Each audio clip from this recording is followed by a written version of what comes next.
Good morning students, how are you all. कैसे हैं आप सब।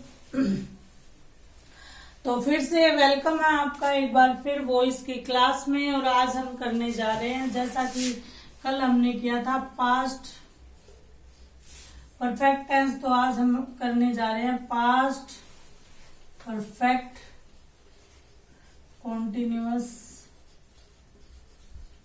टेंस। ठीक है, तो ये एक सेल्फ चेक है। जैसा कि ये मैं बार बार आपको एक्सप्लेन क्यों कर रही हूँ चीजें, ताकि आप किसी कंफ्यूजन में न पड़े और आपको एक एक पॉइंट क्लियर हो जाए साफ शीशे की तरह चमकता हुआ। तो आपको, अगर आपने ध्यान से पहली वाली क्लासेस ली है तो आधे से ज्यादा बच्चों को आइडिया लग गया होगा कि यहाँ पर पैसिव वॉइस नहीं बनेगा।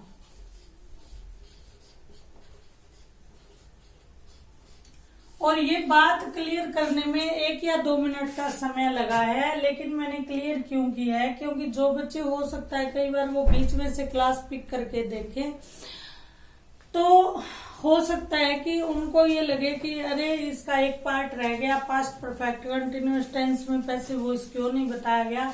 तो जी इसमें पैसिव वॉइस नहीं बनता है, इसमें सिर्फ एक्टिव वॉइस बनता है। फिर भी मैं उसका एक बार आपको स्ट्रक्चर जरूर दिए चलती हूँ। इसकी पहचान क्या होगी, इसमें पूर्णता, किसी भी कार्य की पूर्णता प्लस निरंतरता आपको देखने को मिलेगी।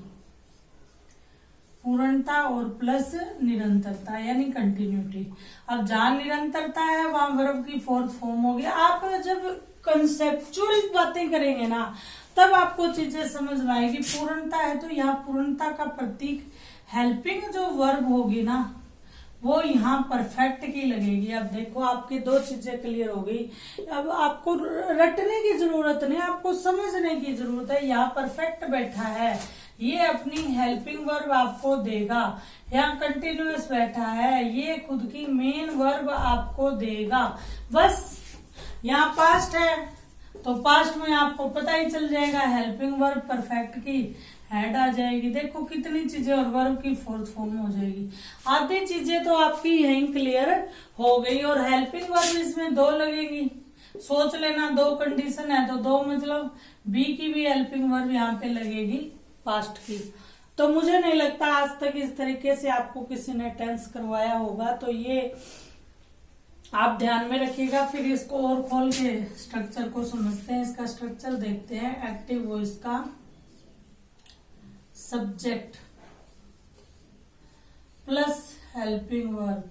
हेल्पिंग वर्ब में पास्ट में सबसे अच्छी बात है, यहाँ सिंगुलर प्लूरल कोई चक्कर नहीं है। सब्जेक्ट प्लस हेड प्लस मैंने क्या कहा था, 2 वर्ब की फॉर्म लगेगी, बी की 3rd फॉर्म लेगा, प्लस मेन वर्ब आएगी, वर्ब की 4th फॉर्म, प्लस यहां पर आपको क्या करना होगा, टाइम, सिंस या फॉर में से एक आपको चूज करना होगा।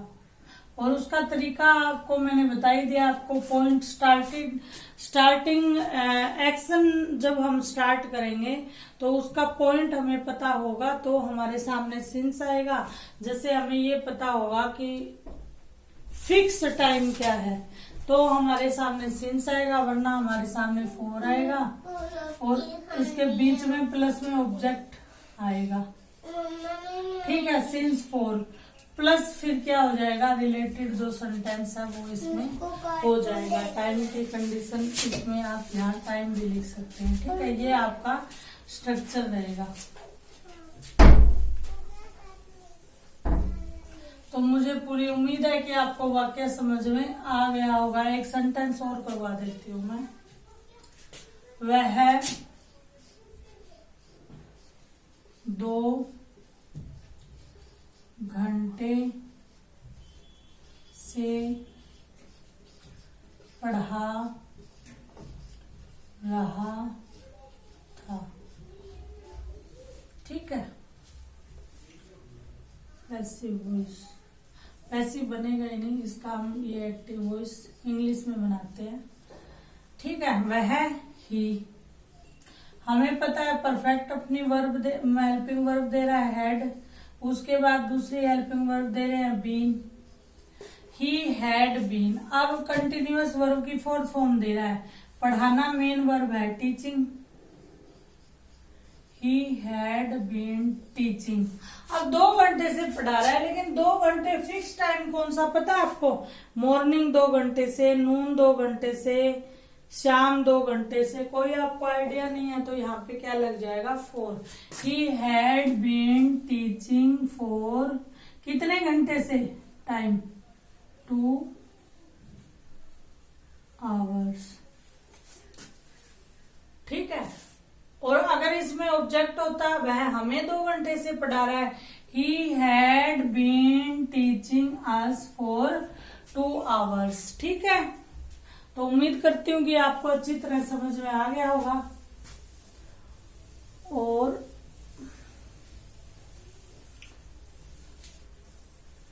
अब हम लेके चलते हैं फ्यूचर टेंस को। तो सबसे पहले फ्यूचर इंडेफिनेट की बात करेंगे।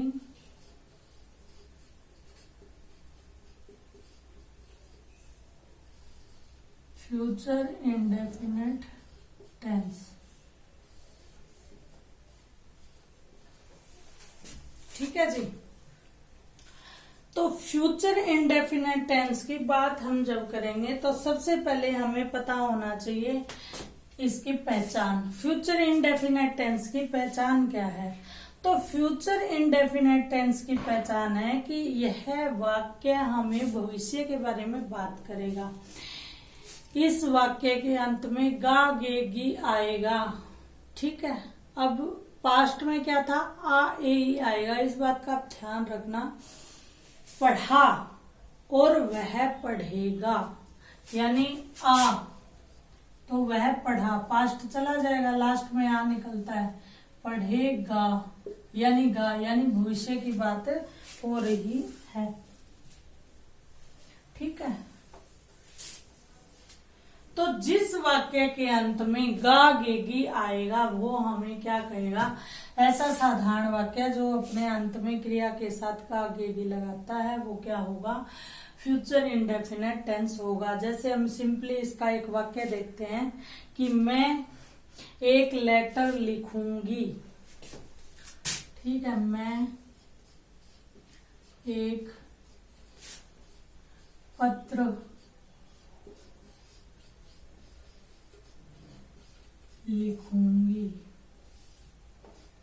ठीक है, मैं एक पत्र लिखूंगी। अब आप ये देखिए कि हमें फ्यूचर इंडेफिनेट टेंस का स्ट्रक्चर क्या कहता है? स्ट्रक्चर कहता है जी सब्जेक्ट प्लस सेल या विल। ठीक है, सेल और विल किसके अकॉर्डिंग लगेंगे? सेल और विल लगेंगे अकॉर्डिंग टू सब्जेक्ट। सब्जेक्ट को देख के हम चूज करेंगे कि यहाँ सेल लगाएं, विल लगाएं या ना लगाएं। क्या लगाएं? ना लगाने का ऑप्शन ही नहीं है, क्योंकि फ्यूचर है तो ये फ्यूचर की हेल्पिंग वर्ब है। फ्यूचर अपने साथ ये हेल्पिंग वर्ब मांगे ही मांगेगा। Subject plus shall will plus क्या होगा? वर्ब की फर्स्ट फॉर्म। ठीक है, प्लस वर्ब की फर्स्ट फॉर्म प्लस ऑब्जेक्ट। अब हम इसके अकॉर्डिंग हमारा सेंटेंस बनाकर देखते हैं। आई, सब्जेक्ट क्या हो गया? आई। अब आई के साथ सेल लगेगा या विल लगेगा?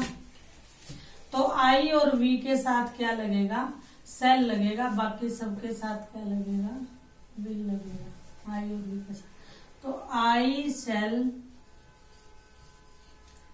ठीक है, दोनों में से एक लग गया। वर्ब की फर्स्ट फॉर्म राइट मतलब लिखना। आई सेल राइट ए लेटर। ठीक है, मैं खाना बनाऊंगी, हम खाना बनाएंगे। वी shall make या cook the food। ठीक है, वह डांस करेगा, ही विल डांस। ठीक है, वह जाएगा, ही विल गो। ठीक है, दे नहीं, वे खाएंगे, दे विल ईट। समझ गए आप? फ्यूचर इंडेफिनेट टेंस का स्ट्रक्चर हमें क्या कहता है कि आप वर्ब की फर्स्ट फॉर्म का प्रयोग करोगे और जो हेल्पिंग वर्ब है फ्यूचर की शैल या विल, उसका प्रयोग सब्जेक्ट के अकॉर्डिंग करोगे। हम एक बार इसका स्ट्रक्चर फिर लिख लेते हैं, क्योंकि हमें एक्टिव वॉइस पैसिव वॉइस समझना है। एक्टिव वॉइस मुझे लगता है आप अच्छे से समझ गए होंगे, फिर भी एक बार मैं स्ट्रक्चर दोबारा लिख रहा हूं, आप रिपीट कर सकते हैं। सब्जेक्ट प्लस सेल या विल, ये किसके according? According to subject. Subject plus shall will plus verb की फर्स्ट फॉर्म प्लस ऑब्जेक्ट। ठीक है, अब आप देखिए इसका पैसिव वॉइस। पहले तो आप ये देखिए हिंदी कैसे चेंज होती है। ठीक है, एक सेंटेंस देखते हैं हम। वह आपको फोन करेगा,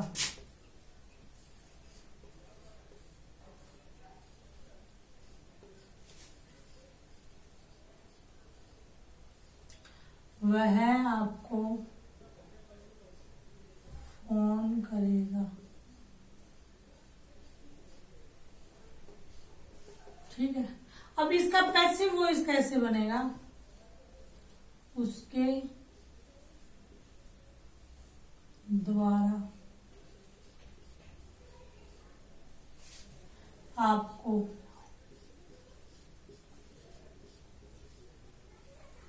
फोन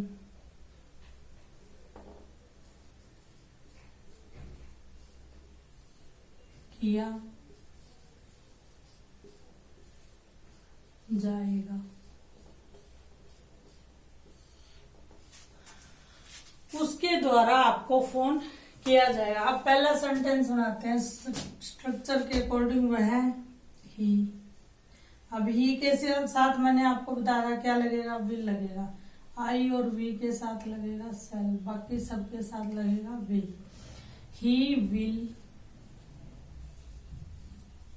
ठीक है, फोन करेगा, तो इसको हम क्या सीधा क्या कर सकते हैं? ही विल फोन यू, या ही विल कॉल यू। ठीक है, ही विल कॉल यू। अब इसी का हम स्ट्रक्चर देखते हैं कि फ्यूचर इंडेफिनेट टेंस में पैसिव वॉइस हमें क्या स्ट्रक्चर देता है। तो पैसिव वॉइस हमें इसमें स्ट्रक्चर देगा सब्जेक्ट प्लस। अब यहां क्या होगा कि जो हेल्पिंग वर्ब है वो अपने साथ ऐसे के ऐसे रहेंगी, लेकिन उनमें क्या चेंज आ जाएगा? उनमें चेंज आ जाएगा ही सब्जेक्ट विल सेल प्लस यहाँ क्या? बी की फॉर्म। आप इस चीज को बड़े अच्छे से याद रखना कि पैसिव वॉइस में बी की फॉर्म आपको हर जगह दिखेगी और कोई इसमें मुश्किल बात नहीं है। थोड़ी सी समझने वाली बात है कि इनडेफिनेट में बी की फॉर्म अपने फर्स्ट रूप में होगी कंटिन्यूअस में बी की फॉर्म अपने आईएनजी रूप में होगी और परफेक्ट में अपने थर्ड यानी बीन के रूप में होगी। कितना सिंपल है देखो आप, बिल्कुल भी आपको कंफ्यूज होने की जरूरत नहीं है। तो अब इसका कैसे बनेगा, उसके द्वारा आपको कॉल किया जाएगा। तो अब हम पहले इसका ये बना चुके हैं, ही विल फोन यू। अब क्या होगा, हमें ऑब्जेक्ट लाना है आगे, यू विल बी, ठीक है, यू विल बी फोन या कॉल्ड फोन या कॉल्ड, वर्ब की थर्ड फॉर्म लग जाएगी ना। यू विल बी फोन्ड या कॉल्ड बाय, किसके द्वारा, हिम, कि आपको उसके द्वारा फोन किया जाएगा। You will be found third form लग जाएगी, या कॉल्ड बाय हिम, यहां पर क्या लगेगा, बी की फर्स्ट फॉर्म हेल्पिंग वर्ब ऐसे की ऐसे रहेगी, फ्यूचर वाली भी, और साथ में बी की फॉर्म आ जाएगी। इसका स्ट्रक्चर मैं आपको फिर दोबारा लिखती हूँ, मे बी सेंटेंसेस में इतना क्लियर नहीं हो, हम इसका क्लियरली स्ट्रक्चर लिखते हैं। यहाँ इसके जस्ट नीचे, यहाँ सब्जेक्ट ऑब्जेक्ट में चेंज होगा, ये पैसिव वॉइस लिख दिया, सब्जेक्ट होगा ऑब्जेक्ट में चेंज, ठीक है जी, प्लस सेल या will as it is according to subject, plus यहाँ पे क्या ले लेगा, ये हेल्पिंग वर्ब यहाँ पे दो हो जाएंगे, ये बी और आ जाएगा, बी यानी वर्ब की first form be, be was been, ये ऐसे होती है बीइंग, ठीक है। तो बी आ जाएगा, उसके बाद वर्ब की फर्स्ट फॉर्म है वो किस में चेंज हो जाएगी, वर्ब की थर्ड फॉर्म में, और प्लस बाय एजेंट ऐड हो जाएगा, और प्लस जो ऑब्जेक्ट है वहां पे क्या आ जाएगा, आपका सब्जेक्ट। देखिए ये आपका स्ट्रक्चर है, ठीक है। अब इस स्ट्रक्चर के अकॉर्डिंग ये आपका टेंस का स्ट्रक्चर हो गया, एक्टिव वॉइस का हो गया, ये आपका पैसिव वॉइस का स्ट्रक्चर हो गया, ठीक है। अब आप ये देखिए, इसमें और भी सेंटेंसेस आप ऐड कर सकते हैं, जैसे वह गाना गाएगी, सी विल सिंग ए सॉन्ग, ठीक है। अब आप देखिए ये ऑब्जेक्ट आ गया, ये ले लेते हैं, ए सॉन्ग, ठीक है, a song will be sang by her। समझ गया। तो आपको क्या है, स्ट्रक्चर पे फोकस करना है, और इसी तरह आज हमारा ये फ्यूचर इंडेफिनेट टेंस का एक्टिव वॉइस और पैसिव वॉइस दोनों सेंटेंसेस क्लियर होते हैं। मिलते हैं कल एक नए टॉपिक के साथ, तब तक के